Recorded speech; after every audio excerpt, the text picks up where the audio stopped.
There are so many messages out there trying to tell you to do more, try harder, and be different than you truly are. Today, I'm giving you permission to ignore all of that and just be lazy, to let go of everything that's telling you to be a certain way, especially if you're feeling stressed, overwhelmed, or burnt out. Hi, I'm Kathleen, and welcome to a safe space where I'll help you reconnect to your needs and reclaim calm and clarity.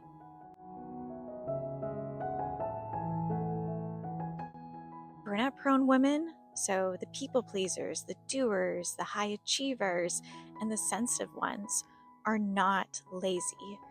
You're already doing too much, and you've been doing too much for a long time. Too much for other people, too much to improve on yourself or work on yourself, too much to try to achieve. It's just all too much. And right now, you need to do less. It's the only way that your body and mind will start to heal and feel what it really needs and what is meant for you. When you're constantly trying to do things, get things done, be better, do better, it's not giving yourself the space to just feel what you really need and to also feel what you are really meant to be and what you're meant to do. And many burnout prone women have lived by other people's expectations for too long. We're used to trying to put other people first. We're used to trying to make other people comfortable and satisfied and content. But today, I want us to let go of those expectations and those shoulds together. Okay, so if it feels good, let's take a deep breath together. I'll count you in. Ready? Inhale.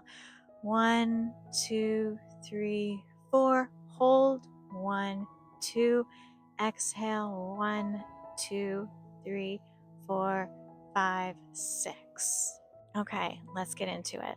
So the first thing to let go of, first permission, is you don't need to work out. In fact, if you're in a state of overwhelm, stress, and burnout, working out is one of the last things your body needs. When you've been chronically stressed for a while, it means your body hasn't felt safe to just be in a long time. And don't get me wrong, working out, so strength training, high intensity training, interval training, running, HIIT, that's all great for people who are in a state of pretty healthy, pretty calm, pretty energized as it is, because working out and pushing their bodies in that way is good stress. But for people who are burnt out, overwhelmed, or stressed, their body is already in a stress state and it needs to feel safe. It needs to feel nourished. It doesn't need to be pushed any harder. When I first went to my doctor and told him that I was burnt out, he told me to do two things. First, go to therapy, which I completely agree with. And second, have a regimented workout routine. So I went all out and hard into strength training because I had done strength training in the past and it made me feel good. It made me feel stronger. But the problem is, when I was pushing my body every day, pushing it hard, it was going against what it truly needed at that time. It needed to feel safe. It didn't want to be pushed. It wanted to be felt. It wanted to be nourished. And so I actually ended up feeling worse for those first couple of weeks when I was working out hard. And it wasn't until I slowed down, incorporated slow, purposeful movement that I started to heal my body. And I've said this before, slow, purposeful movement is incredibly nourishing. It gives your body the space to feel what it really needs and connect with your breath, connect with yourself. So think yoga and not the performative type yoga. So I would even recommend not going to any yoga classes and instead starting at home so that it doesn't feel like you're trying to look a certain way to anyone else. You're just trying to go through the movements on your own with how they feel. And I've mentioned her before, but yoga with Adrienne is amazing for this, slowing down, connecting with your breath, and I'll link her down below again. Your second permission, do not wake up earlier to get things done. And don't rush to get out of bed the moment you wake up.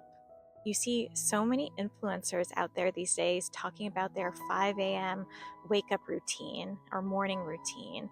And again, while that might be good for some people, like some people who are in a really good, healthy state, it's not so good for people who are burnt out or stressed. What your body needs is rest, it needs sleep. And we know now that women need, on average, somewhere between 8 to 10 hours of sleep. And so, if you're waking up at 5 a.m., that means that you need to go to sleep at, mental math, 9 o'clock p.m. So, if that's doable for you, at a minimum, okay, fine, do it. But otherwise, this is your permission to sleep in, try to wake up with your body when your body naturally would. And try to keep it a slow, peaceful morning. If you're getting out of bed or waking up to a sudden alarm clock, it's again telling your body, okay, we have to get going. It's not safe. We have to be moving. But you want to start your day telling your body, it's safe. We're safe to be just as we are.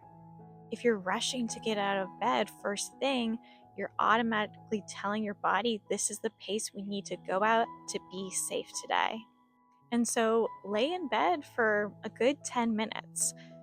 But I want to caveat, don't lay in bed scrolling your phone, because that's another way to overstimulate your brain from the start. And I know it's hard to not reach for that phone, so turn off your notifications, lay in bed, and I promise you, you will feel so much better by giving your mind and body that space to just be.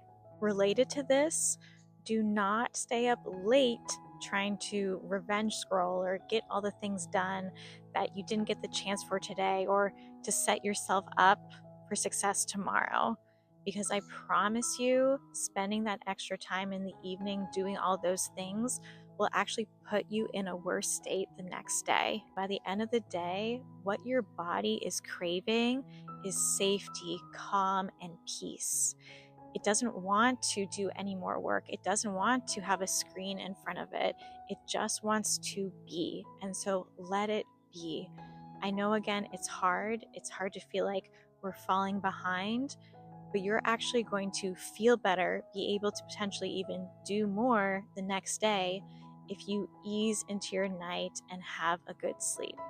The next permission is to stop trying to fix yourself. You do not need to be fixed. Your body and mind need healing, but not fixing. Because your body has actually done so much for you for so long.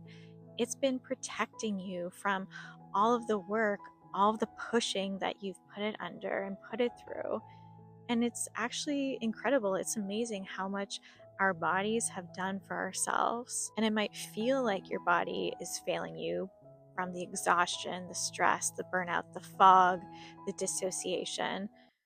But again, it's trying to protect you from what you're putting it under.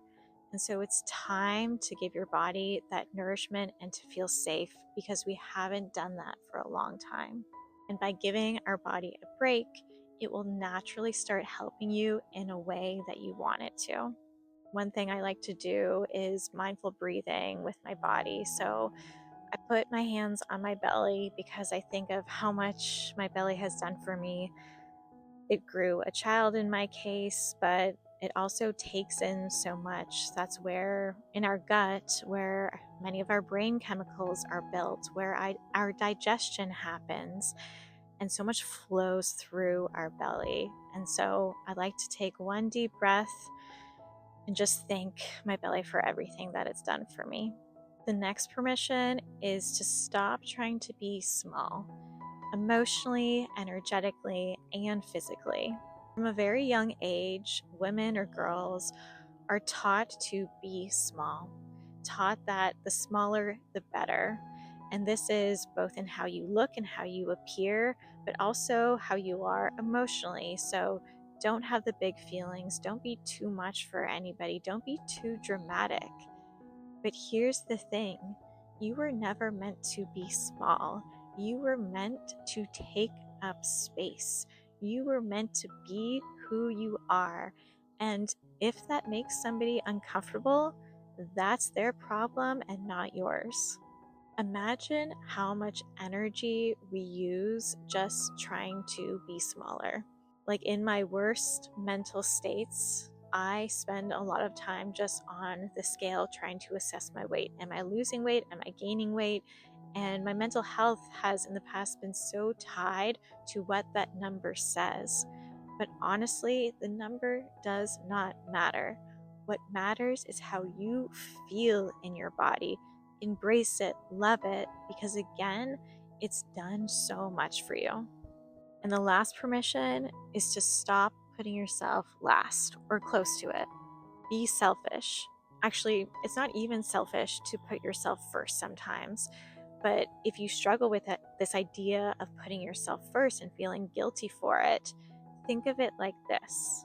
If I put myself first, I can be the best partner, mom, friend, daughter, employee, even.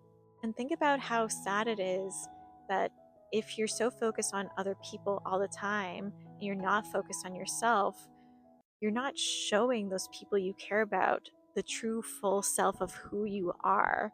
And I think that's something to grieve. If we're not showing up as our authentic selves, the people we love are missing out on so much. So if you struggle to feel selfish, putting yourself first, think of it for the other people in your lives, how much they're missing out on. Before we close, I want to remind you that you deserve to rest. You deserve to take up space. You deserve to slow down. And you are enough just the way you are. I know it can be challenging to make these shifts in your life and to accept some of these things.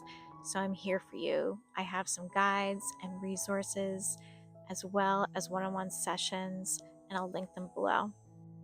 I'll see you soon.